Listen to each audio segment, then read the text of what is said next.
على رسوله الكريم أما بعد فأعوذ بالله من الشيطان الرجيم بسم الله الرحمن الرحيم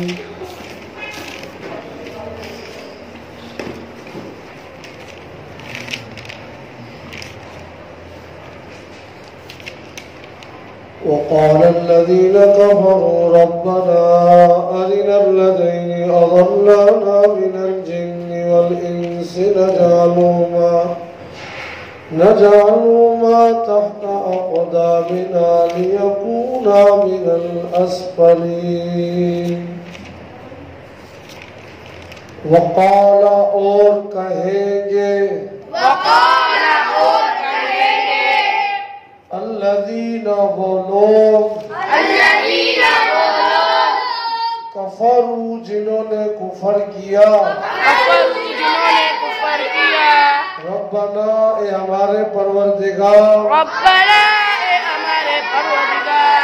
ارینا ہمیں دکھا دے الذین وہ دونوں اضلانا جنہوں نے ہمیں گمراہ کیا من الجن جنات میں سے والانس اور انسانوں میں سے نجعلہما ہم ان دونوں کو ڈالیں تحت نیچے اقدامنا اپنے قدموں کے لیکونا تاکہ وہ ہو من الاسفلین انتہائی ذلیل میں سے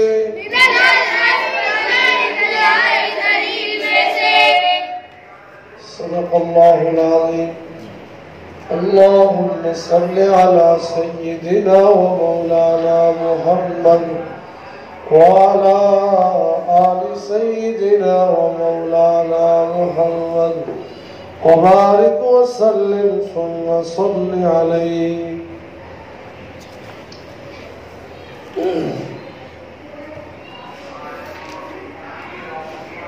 اس سے پچھلی جو کلاس ترجمہ قرآن کی جو ہوئی تھی اس میں یہ بتایا تھا کہ مشرکین ایسے کوئی عجیب قسم کے لوگ ہیں کہ قرآن سنتے بھی نہیں ہیں اور دوسروں کو سننے سے روکتے ہیں. وَالْغَوْ فِيهِ لَعَلَّكُمْ تَغْلِبُونَ اور کہتے ہیں کہ جب قرآن پڑھا جائے تو شور و شغب ڈالو. تو معلوم ہوا کہ قرآن کو نہ سننا، کسی بھی انداز سے روکنا، قرآن والوں کے ساتھ مخالفت رکھنا، کسی بھی انداز سے اس کے مشن کے اندر خلل ڈالنا، یہ کس کا کام ہے؟ کافروں کا. مکہ کے چودھری جو نبی علیہ السلام کے مخالف تھے، یہ ان کا کام تھا. اور قرآن سننا اور قرآن سننے کی ترغیب دینا یہ اللہ کا اور قرآن والوں کا کام ہے. ہاں جی، کہتے تھے شور کرو تاکہ کوئی سن نہ سکے، وہ پریشان ہو جائے. ایک معنی یہ بھی مفسرین نے لکھا کہ قرآن کا بےہودہ اعتراضات سے مقابلہ کرو تاکہ لوگوں کے دل قرآن کی طرف مائل ہو ہی نہ اور تم غالب ہو جاؤ. یہ ایک معنی یہ بھی مفسرین نے لکھا. اب کچھ آیتیں جن کا ترجمہ جو پچھلی کلاس تھی اس میں ہم نے اس آیتوں کا ترجمہ بیان کر دیا تھا. اس کے متعلق ایک دو باتیں آج انشاءاللہ وہ ہم بیان کریں گے. فَلَنُذِيقَنَّ الَّذِينَ كَفَرُوا عَذَابًا شَدِيدًا، یہ آیت نمبر 27 سورہ حامیم السجدہ. تو اللہ نے ذکر کیا کہ انہوں نے یہ تو کر لیا، اب تخویف اخروی جو ایسے لوگ ہیں ظاہر سی بات ہے ہم ان کو مزہ تو چکھائیں گے ان کے جو انہوں نے کرتوت کیے. یہاں پہ اللہ نے اس کا تذکرہ کیا ہے۔ جو بھی قرآنی پروگرام میں دخل اندازی کی کوشش کرے گا ہم انہیں سخت عذاب سے دوچار کریں گے، سخت سے سخت سزا کا مزہ چکھائیں گے۔ وَلَنَجْزِيَنَّهُمْ أَسْوَأَ الَّذِي كَانُوا يَعْمَلُونَ، اور اسی طرح ان کے جو برے اعمال تھے ہم ان کو اس کا پورا بدلہ دیں گے۔ چاہیے تو یہ تھا قرآن کو سنتے، نصیحت پر عمل کرتے اور ایمان اور توحید کو اختیار کرتے، لیکن انہوں نے نہ خود سنا نہ دوسرے کو سننے دیا۔ ذَلِكَ جَزَاءُ أَعْدَاءِ اللَّهِ النَّارُ، یہ اس جرم کی سزا ہے جو وہ اللہ کی آیتوں کا انکار کیا کرتے تھے۔ لَهُمْ فِيهَا دَارُ الْخُلْدِ جَزَاءً بِمَا كَانُوا بِآيَاتِنَا يَجْحَدُونَ، دنیا میں انہیں سمجھایا گیا، بار بار بتلایا گیا، قرآن سنو، سمجھو، اس پر عمل کرو، پیغمبر پر اس کے فرامین پر ایمان لاؤ، لیکن انہوں نے نہیں مانا۔ تو اب آج ان کو بدلہ دیا جا رہا ہے۔ وقال الذين كفروا ربنا ارنا الذين اضلنا، یہ جو آیت ہے نا، وقال الذين كفروا ربنا ارنا الذين اضلنا، یہ آیت نمبر 29، یہ آیت مشرک، پیشوا، مقتدا اور گمراہ خود بھی جو پیر ہوئے دوسروں کو بھی کیا، اور ان کی اتباع کرنے والے، ان کے پیچھے چلنے والے، مطلب دنیا کے سامنے نیک بنے رہے، کسی کی داڑھی تھی کسی کی نہیں تھی داڑھی، کسی نے گلے میں تسبیح ڈال دی، کسی نے بڑے بڑے جبے پہن لیے، اور لوگوں کو یہ بتاتے رہے او نہیں بابا یہ کام صحیح ہے، کبھی اپنے آگے جھکاتے، کبھی اپنے قدموں میں ان کو سجدے کروا رہے، کبھی قبروں کے آگے سجدے کروا رہے، جی کبھی جی فلانے کے نام پہ آپ نے نیاز دے دو تو آپ کا بیڑا پار ہو جائے گا، جی نمازیں نہیں، روزہ نہیں، زکوٰۃ نہیں، حج نہیں، گناہوں کو نہیں چھوڑنا، بس یہ کام کر دو۔ تو ایسے پیروں کو پھر قیامت والے دن کیا ہوگا ان کے ساتھ، اور انہوں نے جنہوں نے ان کے پیچھے چلے ان کا کیا ہوگا؟ اللہ نے فرمایا ربنا ارنا الذین اضلانا، وہ جنہوں نے انکار کیا قرآن کا، توحید کا، رسالت کا، قیامت کی حقانیت کا، قرآن کی حقانیت کا، وہ کہیں گے ہمارے پروردگار ہمیں وہ لوگ دکھا دے جنہوں نے ہمیں گمراہ کیا۔ دنیا میں انہوں نے بڑے بڑے دعوے کیے تھے، تو میں تو کچھ بھی نہیں ہوگا، میں ہوں گا نا وہاں پہ، فلانے حضرت ہوں گے نا، اس طرح پکڑیں گے تمہیں، اس سے چھڑا لیں گے، بس صرف 2 دیں گے تم نے دے دی، 2 کلو جلیبی ہونی چاہیے، یہ ہونا چاہیے، وہ کر لیں گے، یہ ہو جائے گا۔ وہ کہیں گے ان کو ہمارے سامنے ہمیں ہمارے دکھاؤ، یہ ہمیں کہتے رہے، سبز باغ دنیا میں دکھاتے رہے، اور ہمیں سفارش کے ذریعے کہ تمہاری سفارش ہم کر دیں گے، آخرت کی کامیابی کی نوید سناتے تھے کہ کامیاب تم ہی ہوگے۔ آج ہمیں یہ نظر نہیں آ رہے، ہمیں دکھا تو صحیح، ہم ان سے کچھ سوال جواب کرنے ہیں۔ نجعلهما تحت اقدامنا لیکونا من الاسفلین، وہ کہیں گے کہ یہ جنات انسان میں سے نا جتنے بھی ہیں نا اس طرح کے،